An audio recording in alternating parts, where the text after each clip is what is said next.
Zoom ce soir sur un secteur en plein essor au Maroc avec un chiffre d'affaires de près de 70 milliards de dirhams en 2017 contre 40 milliards seulement en 2014.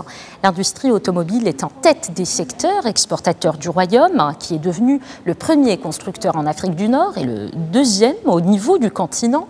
Les opportunités et les atouts du Maroc offrent une base industrielle performante qui répond aux attentes des investisseurs. Depuis l'implantation des opérateurs français Renault et PSA, mais également des groupes chinois et japonais, le Royaume continue sur sa lancée pour être la terre d'accueil d'importants investissements dans ce secteur, un secteur qui contribue à la création d'emplois industriels à hauteur de 29% sur les objectifs de l'industrie automobile. Je vous propose d'écouter Moulay Hafid El-Alami, ministre de l'Industrie et de l'Investissement. L'impact sur le secteur automobile est important.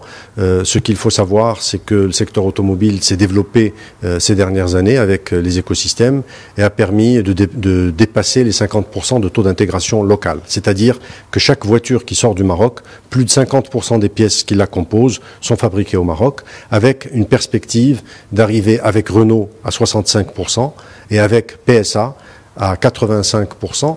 La raison pour laquelle avec PSA on arrive à 85%, c'est que nous fabriquons les moteurs des voitures qui sont fabriquées à Kenitra pour PSA. Voilà, le secteur est en pleine croissance et l'arrivée de ce doublement de Somaca contribue fortement à ce que l'écosystème autour des véhicules, avec l'ensemble des équipementiers de tous les rangs, puisse se compléter. L'objectif, c'est d'atteindre, Inch'Allah, qui n'était pas un objectif du plan d'accélération industrielle, mais comme l'évolution est importante et que nous sommes aujourd'hui à 700 000 emplois, eh bien, Sa Majesté souhaite qu'on aille, à 700 000 véhicules par an. Sa Majesté souhaite à ce qu'on aille à 1 million de véhicules, Inch'Allah, dans les prochaines années, avec comme trame de fond en permanence la création d'emplois et en particulier la création d'emplois pour les jeunes.